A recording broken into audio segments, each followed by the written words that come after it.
for this video, um, I think it's logical if we just, you know, maybe even start, Logan, with the questions you guys had on your live. I guess for me specifically, I was thinking more of, um, you know, over the years, what are some of the biggest things, mistakes that we've made or learning lessons that we've had in just setting up, using specifically hemp ropes. Um, And I think if we open it up in discussion, I think it'll just lead to a lot of different topics. You guys in on that? Yeah. Yeah, for sure. Describe your favorite hemp rope and why. The location. None. That's a train of thought because I initially go, "What's your worst?" In the back of my head, I'm going, "What's my worst one?" Because if I think about the swamp and specifically on by Logan's Shed Master Point, we tried for several years to create a scent hub in that area that we would have deer using regularly, and we haven't. But I think the lesson we learned in that spot is there was no there was no regular trail that the deer were using. They meandered through there. And we never really set up directly. We were trying to create a spot that deer were not regularly using for whatever reason. And I think after 2 years of setting a rope up there and monitoring it, we realized that we weren't going to get a successful spot because the deer themselves, just their travel pattern through that area wasn't consistent. Yeah, I think one thing people like they don't doesn't click for them is like you have to get deer to use it for more deer to use it. Like I get messages from guys that are like, "Oh, rope's been hanging for 2 years and they don't touch it."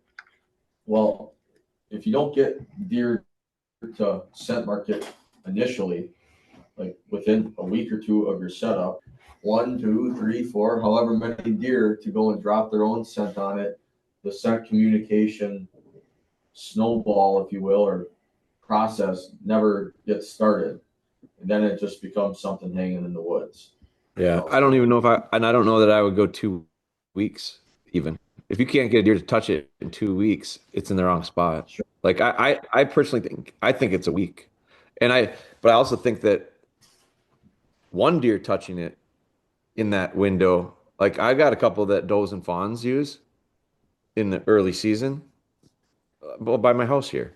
I won't have a buck on camera till October. But Yeah. and I don't have a million deer using it, but I have like a doe and her two fawns, and she used it the first time they would have used it like from the beginning. If I got it in the right spot, they're going to use it from the beginning, and then they're going to use it for the next 2 months. But I'm not going to get a ton of pictures on it because there's only 3 deer there. And occasionally I think there's another doe or whatever. There's just not that many deer that are living in this small area. But the 4 or 5 deer that are here, them using it a couple times a week or whatever, they're when they get to it, they're touching it.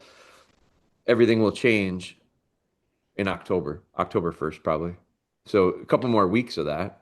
But then all of a sudden it'll be a couple more does. It'll be a couple more buck. It'll be a couple small bucks, and then all of a sudden I'll get a week where I'll get a big buck on it, but I'm not going to get it till then. Yeah, it's that's the shift that a lot of people I think talk about, but we've noticed it when we set up the swamp that there's an area, especially around the egg fields, that early season the deer are there and they are heavily using, the one that comes to my mind, guys, is Pine Hill West, but they're eating the egg, they're going up on top of that hill and bedding at night. And those things are getting hammered, but as soon as, the beans tint or we get into, leaves dropping or even acorns being the higher food source, like they disappear out of there. But we know the deer are there because, we see them a whole lot in the summer and then they shift more into the swamp and those setups that were hardly being used in the summertime are now heavily being used as the season goes on. Yeah, And and I feel like that's what you just described is like, we say patterning deer. Well, I feel like we get real granular when we say patterning, like patterning a specific buck. But like what you just described, Scott, is patterning how all the deer on that individual property use the property and how that use changes throughout the year at different times of the year. So like, we've got setups on that for your property. An example, I mean, we've got ropes and scent hubs and scrapes all over the property from covered. And by doing that and watching those cameras, it allows you to get an idea of, okay, this time of the year, October, we're September 10th today. Deer are coming out of velvet. When they come out of velvet, their pattern is changing. And where are they going? Well, they're moving more towards the swamps. Their bedding is changing from up on top of the hills to down in the swamps or whatever that might be. And then that's the information you can use now to go and hunt. To that point, probably like, some feedback that obviously we hear all the time is I put it out, I'm not getting any deer on it. The rope doesn't work, the scent doesn't work, or whatever. And, and I always say, I tell people all the time, I'm like, there's a million branches in the woods at a deer nose height, and there's only specific ones that get scrapes every year. And it's typically number one, there has to be deer frequenting the area, and number two, it has to be right on a travel route. It's when you see your scrapes when you're walking through the woods, you don't find them. You find them in heavily trafficked areas. So as we're hanging ropes or thinking about areas to hunt, obviously I always kind of start where I want to hunt, and then I hang a rope on a trail within that transition area because I know deer are coming through it. But there's have I even like do I put up ropes that don't work? I kind of started out by saying that, and it happens, but I don't go this the rope doesn't work. I realize it's just for whatever reason, what I thought would be a good spot, it wasn't. I think the other thing, this is a more broad thing, but I see it already at my house here. Um, we're how many days? 3 days away from opening of bow season. I've seen more pickup trucks on my road in the last week than I've seen in the last 6 months. It's all guys going in and hanging stands or trimming stands or doing like there's guys putting all sorts of work in right now. And I think it's because it's cooled off a little bit. And I do think that when new customers, this like they're the new customers to us. They're the people that are maybe the new trying it this year. And I do think that you got to realize like October lull is created by September rush, I really think. Like when you go into the woods, I don't know that the deer really change that much because it's October. I think that they make adjustments to everything they've been doing for a multitude of reasons. Some of it is deer, like the deer themselves are, hard horn territories, all that kind of stuff. But human pressure, I can tell you right now, I've seen human pressure booming because it's pickup trucks parked where guys are going to hunt because hunting starts in a week. And that, I'm not saying that it won't work because of that. I'm saying you got to understand like what just happened. And you got to realize you should try to avoid that, like if you can. But if you can't, you do it, but then stay away from it for a while and try to let the deer become comfortable again because but that's just part of hunting. I think that it happens every single year, and we have to be cognizant of the idea of I should, if I want to, like, I love it when my neighbors go in and do their stuff on their property because I do think it negatively affects what's going on in their woods. But I don't want to be doing it on mine either. So, but at the same time, sometimes I have to because I'm guilty of it too. I probably walked through my woods a few more times in the last couple of weeks myself because I'm kind of interested in seeing what's going on. And that's just part of it. We create a lot of that. Yeah, and I think like this time of year, like people are getting ropes, they're putting them out right now. Well, we just talked about how the deer's patterns are changing rapidly right now. shedding their velvet, breaking all their bachelor groups, changing their feeding patterns, their bedding patterns, Yeah. etc. I think a lot Acorns. acorns, exactly. Like a lot of times, I think the rope gets used as it's almost a scapegoat. Where if someone just had their trail camera on a spot and all of a sudden the deer disappear and they don't have anything else out in front of it, they wouldn't pay it any extra mind. You put a hemp rope out and then the deer disappear. Well, then it's the hemp rope's fault for it's deterring the deer from being in that area. But in reality, it's just the patterns are changing, or you're putting pressure on your woods.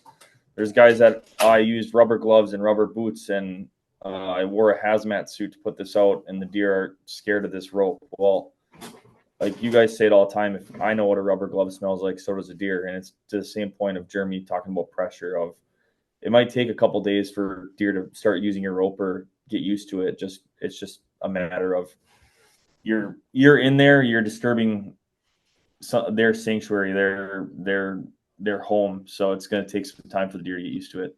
Yeah, and I think every hunter's got kind of their own opinions on all that stuff, and more power to everybody for their thoughts on it. Like I don't think any of it's wrong. I think, but I do think that like you guys can when as you guys go through the footage from the farm, like and this is just fresh in my mind because we just did it a couple weeks ago. But we know because of the cell cameras how quickly things get hit. We don't have to go back in a month and pull a card. We literally were a mob of people and dogs going through the woods, and I don't do gloves. I don't do protective measures as far as scent goes. I'm sweating like crazy in the woods and whatever. We're driving UTVs. There's all these things, and the deer were on it. We're on our setups within a day or two in every one of them. Some of them were the same day. So I don't think that personally, I don't worry about that much but I also am on a farm where it's actively farmed. And while we're setting these things up, the farmer was cutting hay and running giant machinery right next to us and like all good stuff because I think the deer in that area are pretty accustomed to it. Mr. Anderson's in there cutting wood. I mean, that's daily activity stuff. And we're not necessarily doing it any that much different, I would say, than what happens there pretty systematically and continuously throughout the year. Yeah, yeah, yeah.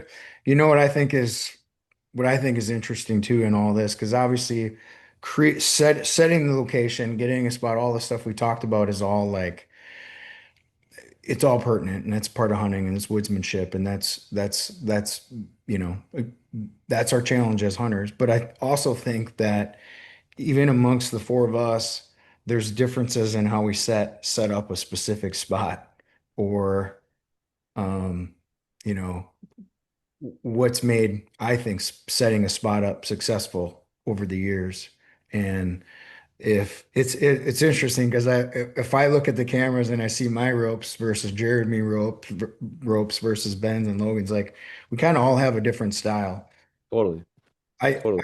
I do know for me, like from my perspective, what has worked well for me is I do like the knot. I do like having an area that, and I think this is probably the most overlooked thing that I probably bring up to most people that I talk to. When you're setting it up, regardless of whether if it's on a field edge or if it's in a transition area or whatever area you're trying to hunt, the access to that point, I think you need to have good access at least 6 feet around the rope in all directions if you can, and clear in those areas so that now that we use video so much, you just see how much a deer, especially the older deer, they're going to circle downwind before they come into it. And if they don't feel comfortable going to the rope, I think their comfort level drops. And so by creating some area around it, I think it gives them more room to feel comfortable to access it, especially that first or second time that they're going to it. Yeah, Yeah. to expound on that, Scott, I guess maybe it might be a good idea for each of us just to kind of, so you're going into a location where you got a rope in hand. Like, what is your prototypical, I guess, what are you looking for when you put one out? Oh yeah, sure. So most of my spots, And they aren't all. I have a few inventory spots where I don't have a sand set over it. I'm more looking for specific deer to show up, but most of mine I put on hunting sets. So I figure out the food source that they're using. Track it back to the bedding area that they're in, and I figure out how I want to hunt them. And it's normally in between bedding and food early. And then I'll set some up during the rut that are more funnel based on in between bedding areas. But if I just go traditional, which I think is early season and late season because it's more food source hunting, I'm gonna go in, find the area I want to hunt, find the tree I want to hunt, make sure my access is good to that point, then get to the tree, and then find a trail or an intersection of trails that I'm hunting to set myself up for success with whatever wind I'm gonna hunt to that area in. And then when I have tried to steer deer a little bit, meaning putting it not on a trail to get them to come to it, but it's not near as successful as when I set it up on an intersection of trails, and have my point in that spot. And then what I'll do is I'll go in with a weed whacker or something and I create a really large opening. It started first when we were putting licking sticks out, but it proved to be effective, especially in areas that, in the woods, they're not normally trimmed. On field edges, a lot of times you just have tall grass, but in the woods, I'll not only trim the ground, but I'm also trimming branches at low height that are around it that could potentially pinch the deer or make them not be able to access it from the point that I want to. And I just feel like, again, the more open area I can create on an intersection of trails that a deer can access from multiple angles, and that's the honey hole for me. What about you, Jeremy? I was just thinking about the farm as when you asked that question because I would say I don't use them for hunting as much, and I would say I use them more for just getting an idea of where the bucks are on our farm, and and when I say on our farm, the thing that we have is unique is like because it's a bluff country and it's all bluffs and valleys and and it's split by a road. It's like four farms in one, and we're lucky because of that, because I feel like it gives us lots of different options. I think we're hunting different deer on different parts of the farm. And I would say I think I'm using ropes in particular, uh, more so as like almost all of them, if you think about where ours are set up, almost all of them are on trails. Some of them are close to sands, but not all of them.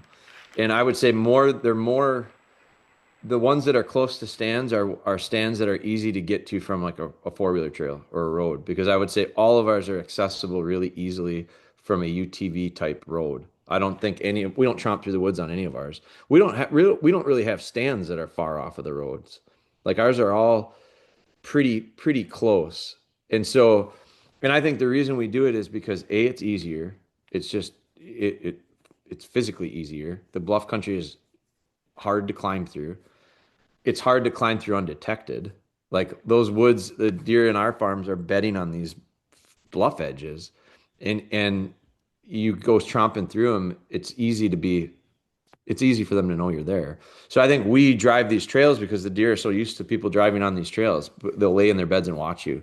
So I think for me, the ropes are more to give me an idea of what section of the farm a particular buck that we're after is in during a certain window of time that we would potentially be hunting. As far as like the summertime, it's just to get good pictures. It's just to get good videos. It's just for me to see what does this one look like compared to last year? Is he still there? Is he alive? That kind of stuff. It's really zoomed out information. And think about the bucks Mason has killed. The reason he's killed them, and he's killed the most bucks on the farm in a long time, but for a long time. But the reason he's killed them is just because we're getting pictures. This buck is doing this in this area during the day, and he'll slip into that. He'll slip into one of those stands. And not to change the subject on ropes, but I think we kill more deer with the idea of like licking sticks because they're on spots, they're on little kill plots, they're next to water holes.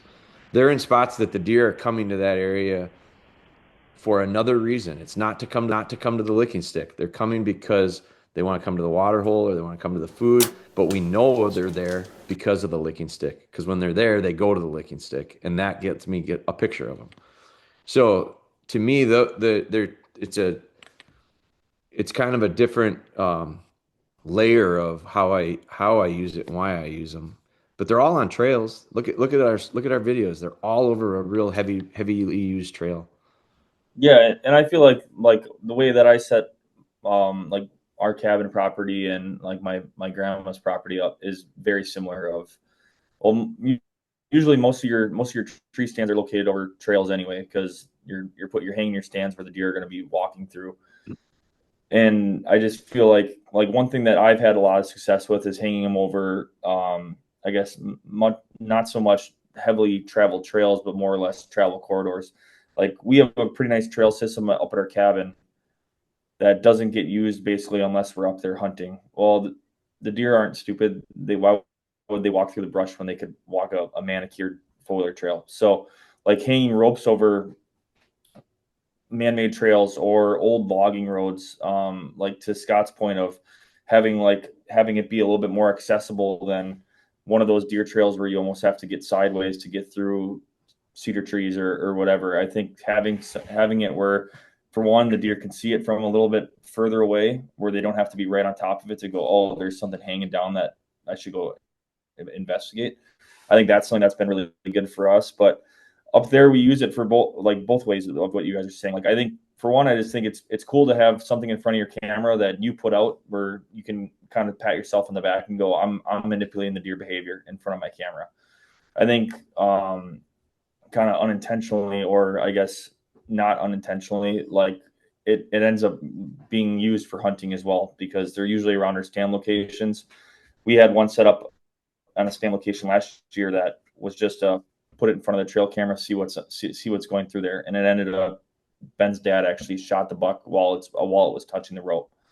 It was running a doe and stopped and hit the rope, and he shot it like that. So I think like you can put stuff. We put stuff in locations where it's used for both ways, inventory and for hunting stuff when you're on stand. Yeah, I almost see the larger perspective, and this is something I was really hoping to share this year. We all kind of hunt different areas, and I've learned it now that I'm living down in Oklahoma.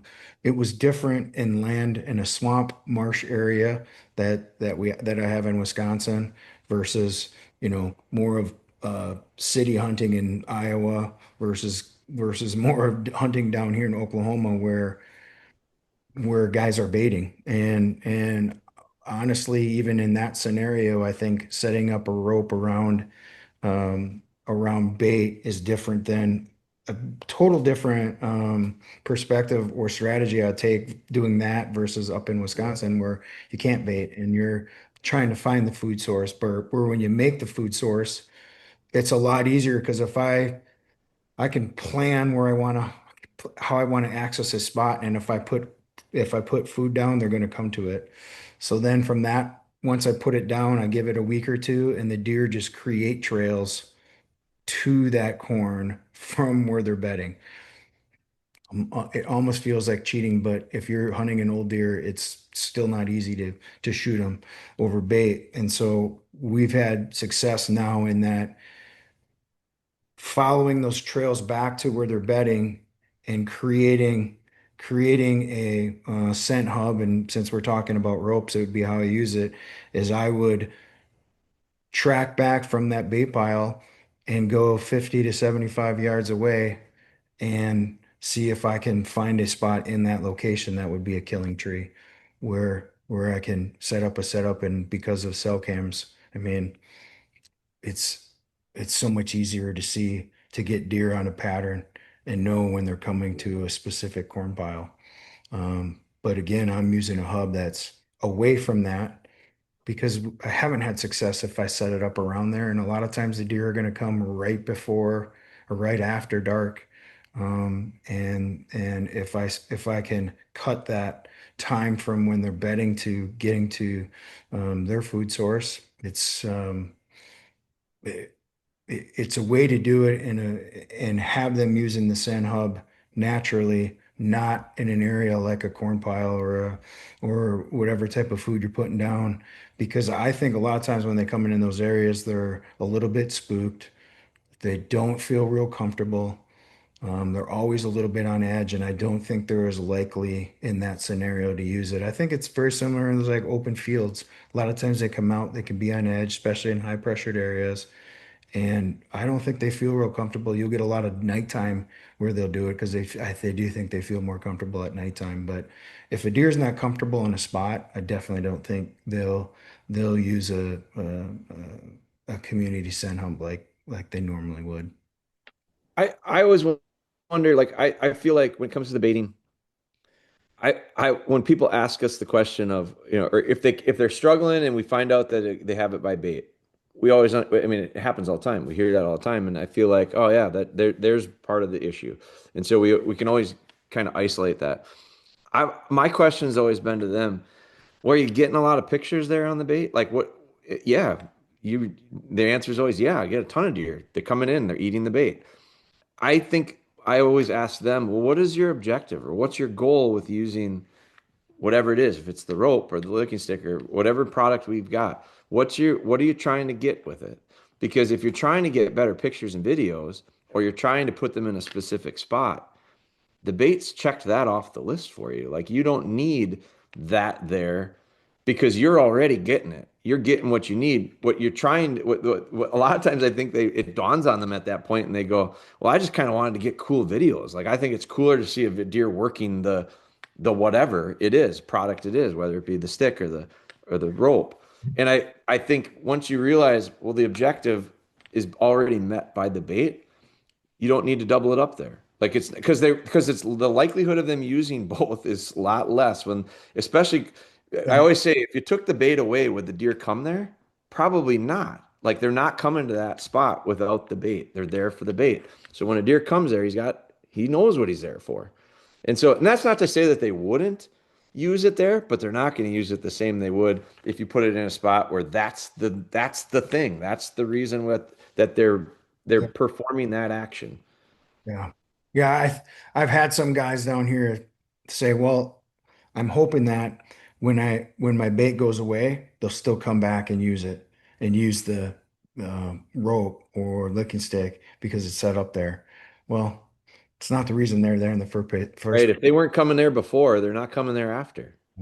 I would say like when I'm seeing um messages on Instagram or Facebook, Instagram, because I'm the one I answer a lot of messages every day from customers.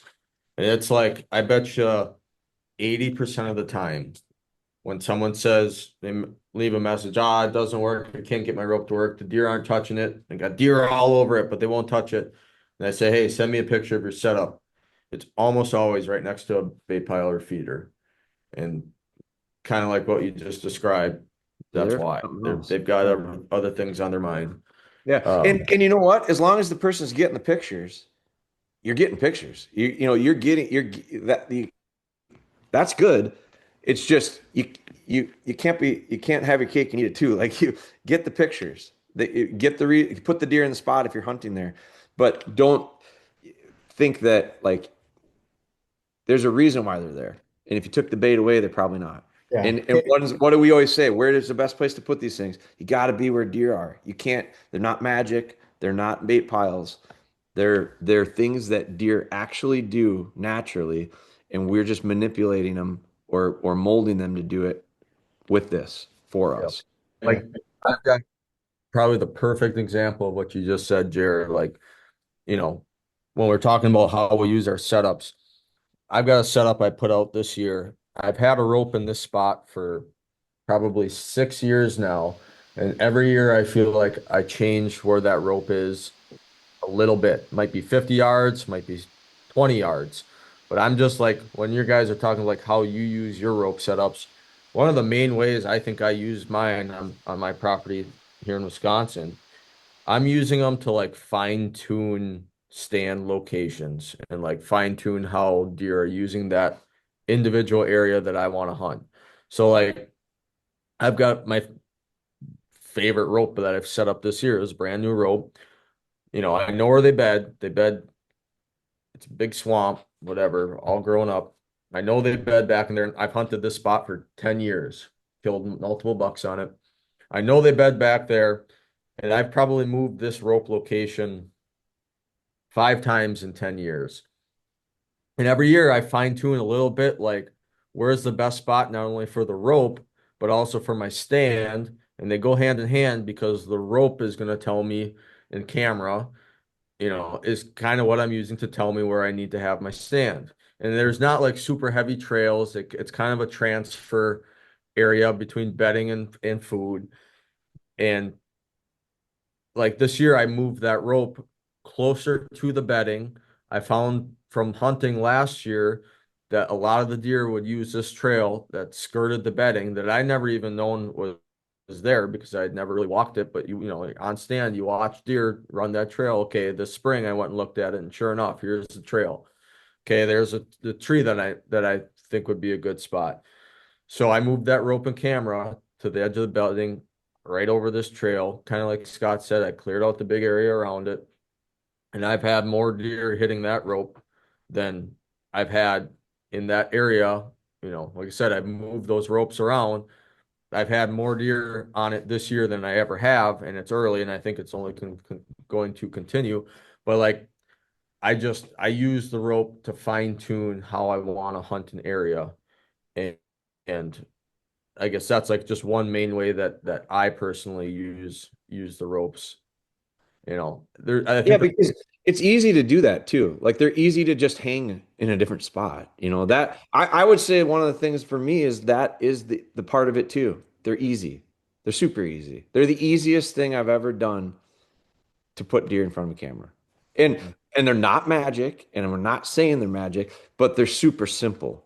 And so, you know, I've gotten pretty good at licking sticks and anchoring and putting licking sticks in, and I can do them really, really well and really fast and really consistently. But that took me a while to do. Like I wrestled with them for the first year, trying to get the right balance and all that.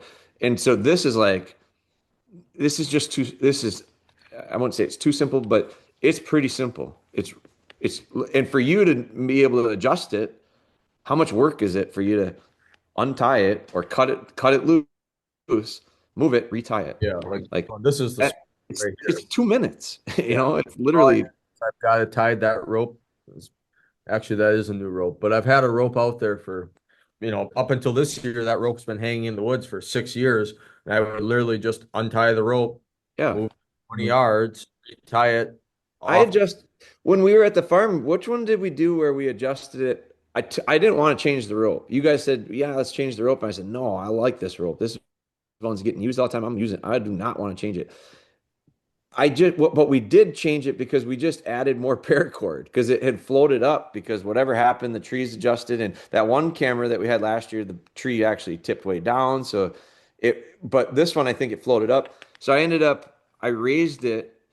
And then I know what I did too. I didn't have a knot in that one, and I tied a knot into it because I like the knot. I like the knot, but I don't like that it shortened my rope a little bit, so it made it a little too high. So I just extended paracord to that one. I forget which one that one was. Was that the clothesline or maybe the field edge? Well, Clothesline. like that setup, and then also Jared, like this year we did the same exact thing as what Ben's saying on the Southwest knob. We moved that rope down what 15, Yeah, because their trail split. 5 yards. They started using that other trail more than they did the one we had it on originally. Yeah, so we moved it 15 yards, so we're both the trails meet together. Right. Right. And I don't even know if it was that far. But yeah. And it actually made it easier to shoot too. Like Yeah, I could shoot out of that one. I could shoot that one. just a small. I feel like one thing that we said I feel like enough times on Scott's is, are we trying to put a square peg in a round hole in this location? You, from a customer's perspective, you bought the rope, you have an idea of where you want to put it. You're out there, you're not finding that one shining branch that sticks out a little bit over the trail. you're better off finding a different location than you are to hang it somewhere where you aren't super confident that it's gonna either perform or that it's not accessible, to Scott's point. Like I think like one thing that I see a lot, especially this year, and I'm not sure it's because we have some marketing materials on putting ropes on field edges and food plot edges, but like that's probably like my personal like least favorite place to put one is on a field edge. Not because I don't think they work, but we have other products that would work better in that spot. Or in a super open area where you don't have defined trails. Like I think that's why like field edges are and food plot edges are so hard because you don't know where the deer are concentrated on. Like Scott's on your example, like for you, like the beach, the beach licking stick probably gets twice the interaction that the beach rope does. Yeah. And they're what, 50 yards apart? Yeah. But it's just If that. the rope, we have one spot to hang it on that food plot, and that's where we have to hang it, and it hangs out a little bit too far. But we don't know if the deer, I think the deer are going the opposite way, so they're coming more often than not from the licking stick direction than they are from the rope direction. Yeah. And Same food plot, same idea, but one gets way more interaction. And this is kind of reminding me the toughest thing. I mean, we're all hunting different types of properties, so we're all setting our setups a little bit different. The toughest thing for me to tell a customer when he calls and says, I'm having trouble getting deer to use my rope is the easiest answer is you don't have it in the right spot. Yes, you can, yes, you can, there's ways of prepping the area and all that stuff, but the reality is if you're not getting use on it, it's not in the right spot. You Right. got, and it's but that's hard to tell somebody because a lot of people come in with the mindset like you drop a bucket of corn, they're going to come to it no matter what. That's not Right. that's not how any of these setups work. And that's Exactly. why there's the woodsmanship that it takes to, really get it set up. Now some people I do think hang their rope a little bit too high, and you'll see deer come and they can hardly reach it. So I do think that's probably one just from a setup perspective that I see is that rope can be up a little bit too high, and probably just the other way around is it probably could be too low. yeah, and like one thing that we kind of covered this by Jeremy's because we had a perfect spot to cover it, but like we get a lot of pictures of like deer aren't using my rope. Well, they have it hung 4 feet from the trunk of a tree and it's in grass that's up to my waist. Yeah. Well, that doesn't stand out very much to the deer, and it's not the deer aren't walking 4 feet from the tree. So Yeah. like it's one of those things. Jeremy had a really good point of deer are lazy, so like make it as easy as possible for them to hit it, and make it stand out. Like hiding it, you're not trying to hide your rope into the grass cover. Find a place that doesn't have grass up to your chest and hang it there. Or make it. Like I think make the place without the grass. Like that's the weed whacker is the most important thing I use in the Yeah. setups. They're just so easy. They're easier than a machete. They're easier than a rake. They're easier than anything. And a cordless weed whacker can open up an area in no time and Yeah. it can make the best scrape in Yeah. no time. And it works in every single type of turf. It rips the shit out of everything. Yeah. The perfect example of this is one of my best friends. About a week ago, he put out his rope. He sent me a video of it after he got it all set up. He had it on fence line. So cornfield, standing corn on one side, standing corn on the other, fence line with grass, waist high grass. He's got a tree right in the middle of his fence line. Branches go out overhanging the cornfield. Along the edge of a cornfield, you usually have a 5-10 foot window where it's still bare dirt. The grass hasn't started, but the corn is planted off that a little bit. Well, instead of hanging, the deer are traveling that edge. Instead of hanging his rope right on that edge where it stands out, where it's in the open, he hung his rope right in the middle of the fence line, in the middle of the tall grass, and he made a scrape underneath it, but he didn't clear out around it. So now he's got a rope hanging where any deer traveling that edge are going to have to change how they're moving, walk into tall grass 5, 10 feet to get to the rope, and it doesn't stand out and whatever else. So I told him like, hey, just all you got to do is either one, like Jeremy was saying, clear it out with a weed whacker, but even better yet, in my opinion, hang it off one of the limbs Look where where that they are already. Yeah. right in front of where they're traveling, where it's clear, there's no tall grass. I mean, it's just how deer use cornfields, especially in that instance. Or even better yet, find a spot where there's a trail that's coming across the fence line, where you've got a trail coming this way, through the fence line, and deer are traveling that edge of the corn. There you've got X marks the spot, hang your rope right there. Like little, I think we see that a lot where people just, it's back to, they think that it's gonna really change the deer pattern, and it doesn't work like that. So Yeah, that's like I showed you guys this the other day. So this is from a customer on TikTok commented this on a post because I asked him wasn't having great success. He was asking for help. I said, send me a picture of your setup. So he's got it. He's got 2.5 feet from the base of a tree in a super wide open area that I don't know why there would be a really defined trail in that spot. And in my head, I'm going, well, it looks like a perfect spot for a licking branch, but not for a rope. Like, take it into the woods, find a really defined trail, and don't hang it so tight to the trunk of a tree where the deer are hitting their horns and trying to scrape on roots as they're trying to work this rope. And I just want to make a point too. Like, I think I've heard way too, I told the guys this yesterday. I've heard way too many whitetail experts lately on podcasts and all this stuff. Like, it makes me want to puke kind of like, and I think one of the things we're not saying that. Like, we're not shooting down people's ideas or anything like that. It's just, I do think that stuff gets overlooked when it comes to like very simple stuff like this. I think and you guys know it more than anyone because you guys talk to so many people with regularity as far as reaching out. And I think that's something we should be really proud of, that we will try to help people. Like, we're not going to defend our product. We're trying to help you find success because we know it's going to work. We know why it doesn't work. It's typically because it's not in the right spot. And so if we can help you, we will. But I think that I think it gets overlooked. Like, that guy, whoever did that, probably thought he really had a clever setup there. And it's just, we've done it enough times to realize that's probably not the ticket, but this could work. I would try this. And I don't want us to sound, and I don't think we do, but I want to make a point that anyone that's listening to any of this stuff, we're not trying to tell you how to do stuff. We're not trying to tell you that we're deer experts, because anyone who says that a deer does this all the time or won't do that, I'm going to call bullshit on them right away, because anyone who knows what they're talking about knows that no deer does everything all the time.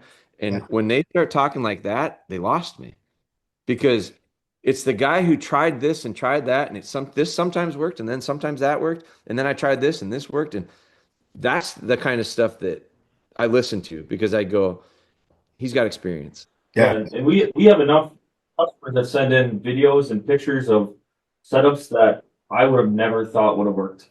And they're happy, they're pissing their pants about how many deer are hitting their setup. And we can learn from that. I can learn from that kind of stuff. Yeah. That's why we've all have said it during this conversation of, like, experiment, like, move locations. If you're not seeing interaction, move a location. And then once you do find that location that the deer are going to use, then you have a model for how to deploy these in the future of, Right. okay, that's what worked last time on my next rope. Now I can eliminate the 3 locations that didn't work before this and go straight for one that looks the same as the other one that's already working for me. Yeah. I think it's a thing right now that I just feel like I think we want to be very clear with that is, there's a lot of ways to do this. Yeah. But there's a lot of common mistakes that get made. We see them commonly. So we can pick out some of that stuff and help. And maybe that's what we need to do. Maybe that's why we're doing this. I mean, that's what we need to do and want to do, is help people find success. Like, I don't need you to think we're great whitetail hunters. It's hard when you do hear the whitetail experts speak in absolutes. This is the only way and the right way, and everything else is wrong.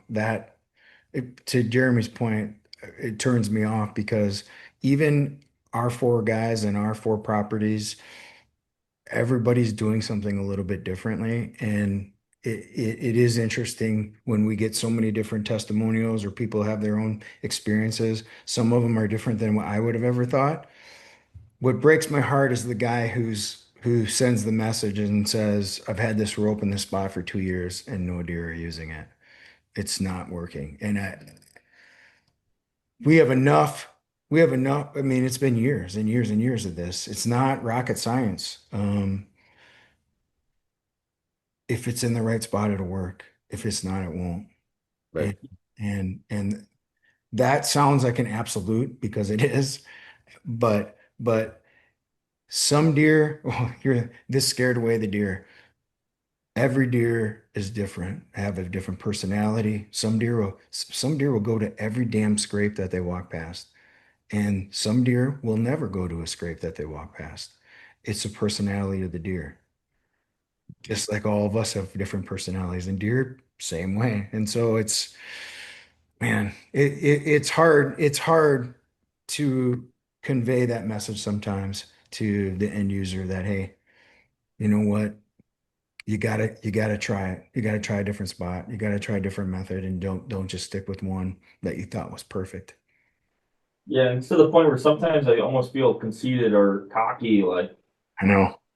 it's not our product, it's you kind of thing. But like we just have so much success and we have so much experience hanging ropes and having success on. And like you said start this, Scott, not every one that we put out is a winner.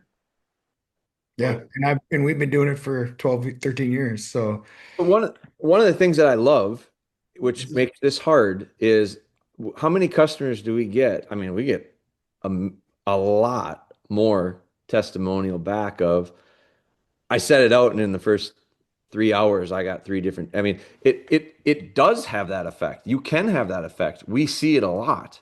We got really good on our farms because we know our farms really well. Someone earlier said we know the farms better than anyone.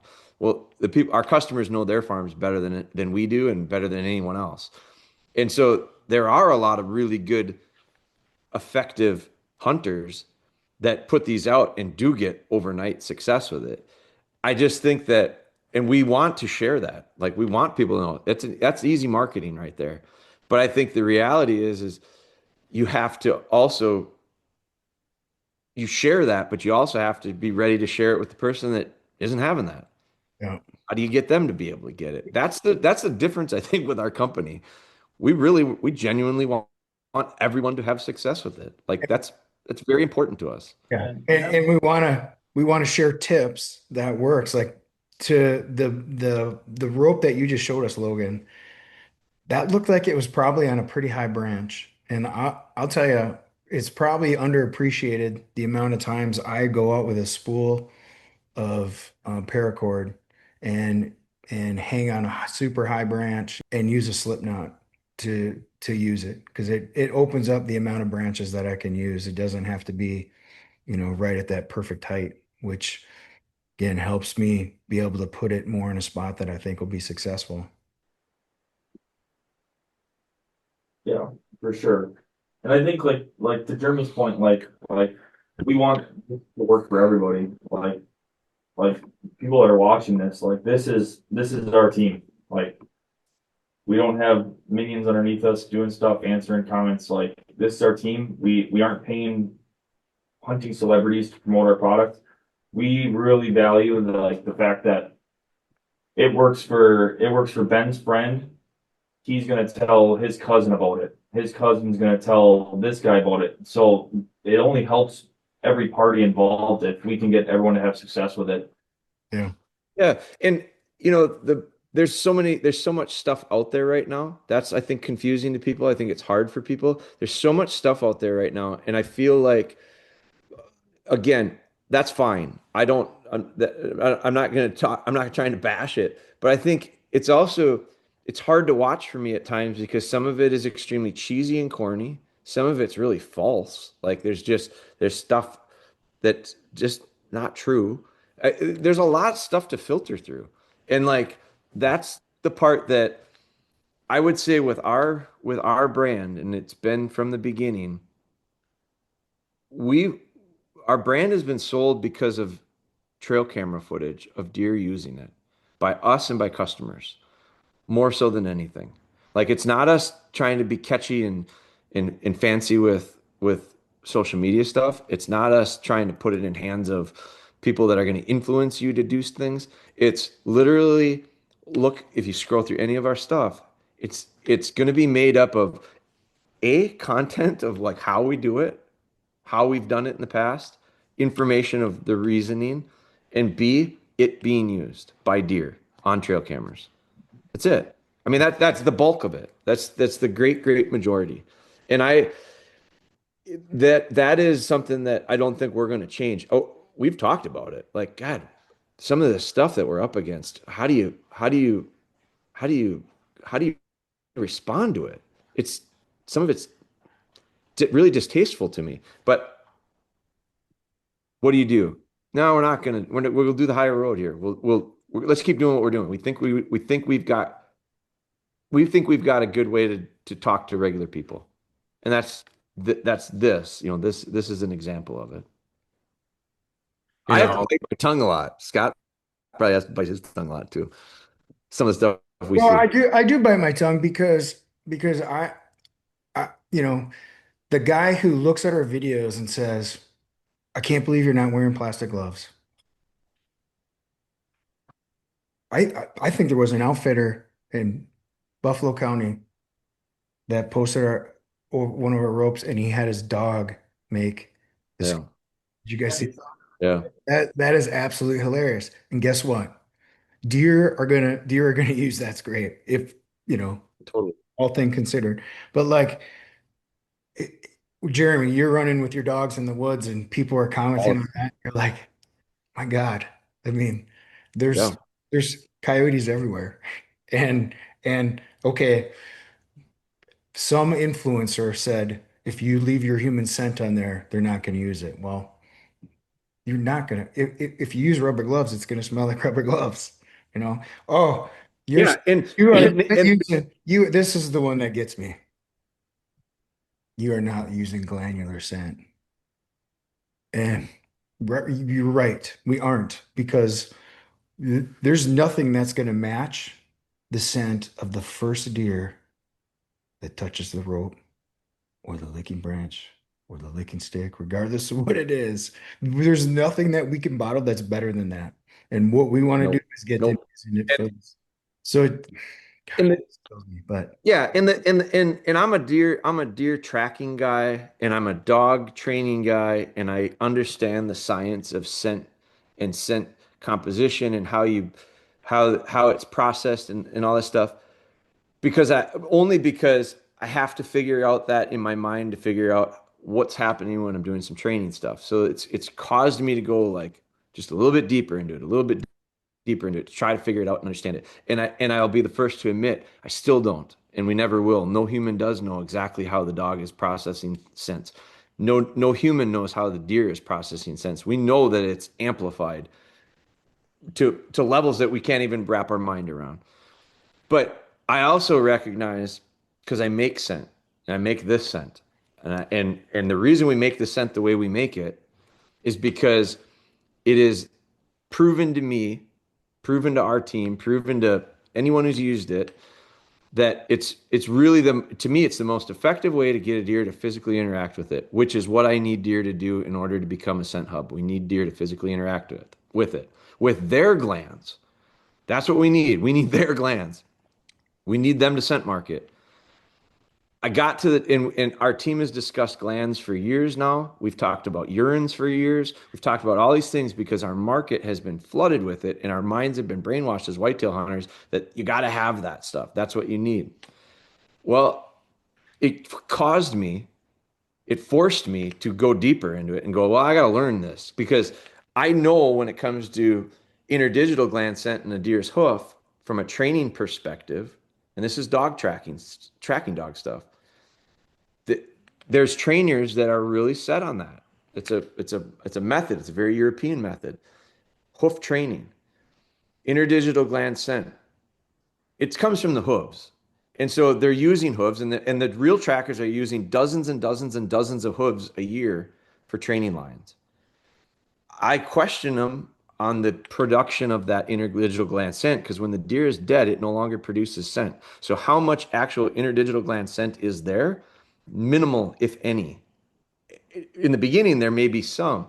There's none after you've worn that out. So that's why they change hooves all the time.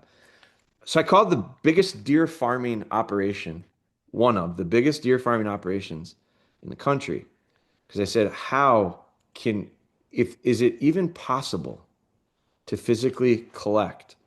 And if so, to collect at volume? And because if it is, maybe we should be doing it because maybe that is better than what I'm putting on there to get a deer to scent market with their glands. Because I know a deer's a deer, and we can see it in the video. He's putting their scent. The answer was it's smoke and mirrors. That's what he told me. Do you want to get some? He asked. No, I don't. Absolutely, we can't.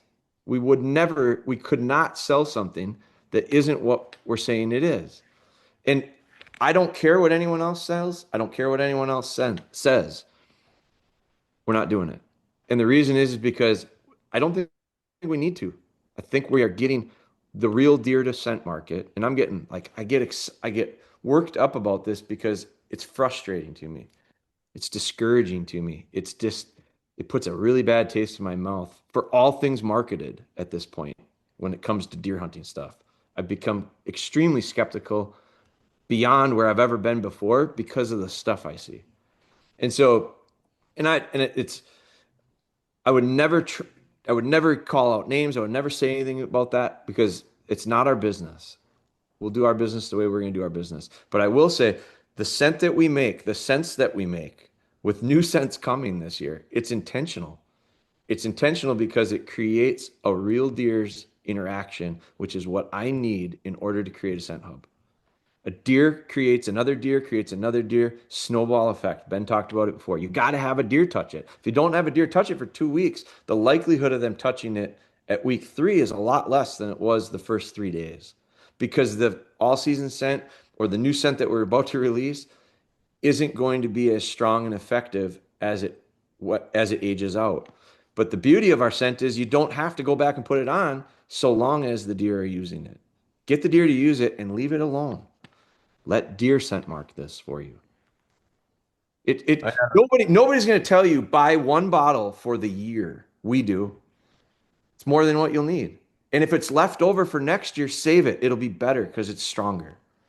Nobody makes a nobody. It's not good business to tell people don't buy a lot of our product and pour it all out every time you set it up. Don't. I watched a guy say, "I go in here every couple of days to freshen it up with this scent." No, you don't. No, you don't. Nobody does. I mean, Logan can see. I get wild about that because it's just bullshit.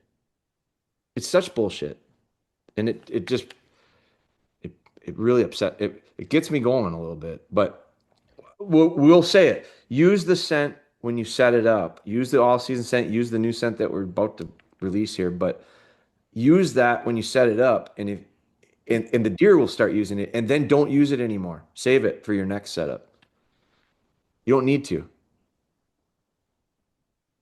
Oh, yeah, I'm glad you guys let me get that out. I think there's no Been in me question. for a while. I think there's no question that the best scent comes straight from the deer. Like the best, there is nothing that you can buy, make, Physically impossible. It's magic. literally impossible, is what he told me. You can't collect it at volume. You cannot. I showed him a picture. It said pure uh, preorbital. He said you can't. Can't do it. Well, think about a deer. Think about how much they produce. How you gonna collect it? How you gonna? You can't. Can't do it. And sell it in a however 2 ounce bottle. Trust me. It ain't happening. But I had a guy the other day tag us in a poll you take Dawson, a bunch of other brands and whatever. The question was, when the first deer uses your mock scrape setup, is it still a mock scrape or an active scrape? Good Mm. question. I mean, that's quite a point. I voted active. An active scrape. Leave it alone. Yep. For sure. Call everything mock scrapes, and that's the keyword mock scrape. But are we really making mock scrapes, or are we? I mean, we call them deer They scent. start out as it, and Yeah. they And I, turn, if they do, if done right, they turn into active scrapes. That's a great, there's something you guys for your marketing. Create a mock scrape, make it an active scrape. That's essentially what we're doing. Same thing. I never know how to break, especially when we're talking about licking branches and licking sticks. Of because you're actually using natural branches, where you're just putting them in a spot for deer to start to scrape. Well, they're doing it naturally, but the branches are unnaturally. So is it a mock scrape, or are we just making them scrape under a certain spot? I think the term is just, the keyword, the search term is Yeah. mock scrape. Yeah. Yeah. Yeah. No, and that If makes sense. you make But like you watch, guys, I feel like I love that. I love that concept. Making mock scrapes, active scrapes is what we're doing. But you watch how many companies are going to come out with that after they watch this podcast. It'll be the next, the next terminology. You wait. Yeah. Some people are putting 500 ropes on a property and not having a single deer. Oh, don't get me started on that motherfucker. Yeah. No, I wanted to say that before with when we were talking about whitetail experts is that Experts. they He's an all expert, all right. contradict each other. So someone is either the biggest expert or none of them are experts. Because you got one guy seeing one mock scrape per 40 acres, and then you got I'll name drop Tony LaPratt here. I like the stuff, but he's putting 100 mock scrapes on a 50-acre parcel, so that deer take more time to Yeah. work through his property. So someone's got to be wrong. So Right. Well, the reality is, if somebody tries something and it works, they believe in it. They're true believers, which we're true believers because we've been doing this a really long time and we've been using it and we just show people what we've done. We've got a lot of And customers. it's worked because it's been really, really good, right? But the guy that says a rope won't work, man, Yeah. or it has to be this type of scent, man. And again, we're not saying it has to be ours, but we've had success with it and we've Right. shown, right? And we've had customers all over the country that have done it. And so, in lieu of being absolute as always, because I I love ropes, but a rope isn't the perfect scent hub in every scenario. And Right. I think Right. right now it's just grown and it's a real popular thing because of how it's grown. But Jeremy, you said it earlier, a licking stick and a small food plot or a kill plot. I agree with you. That's in that spot. That's what I'm going to use. And Ben, you said it earlier, a licking branch on a kill plot where there's no other branches at the nose height of a deer, and I engineer a spot where it's perfect for a deer to communicate, I'm going to use that all day long. So we're not speaking in absolutes. And I always, as soon as I hear it, it turns me off. And Totally. Totally. And it's that level of it's the level of arrogance that bugs me the most, I think, when I hear some of that stuff. To me, that's just can't have. Oh, but I think you some people can have think that, but that we're gonna try to make sure that we don't. I think some people that do speak in absolutes think that that makes them the expert, Yeah. and it shows some people that they're experts where that's not that's not how Yep. we. In Yep. fact, like even putting a knot on our ropes, Right. that didn't come from us. That came from one of our customers that said, and you know what? We tried it because we're not ignorant. We tried it and had success with it. And what now all my ropes have knots on them. Yeah, it has. Does I, a regular one not work? No, it works, and I'll have success on those too. But I've had more success, more interaction with the knot. Same thing as what we're doing with all of our setups of clearing the brush and making it accessible and putting a big mock scrape underneath it. Like, do you need to do any of that? No, you could go hang a rope and have deer use it, but wouldn't you want to do everything in your power to increase the odds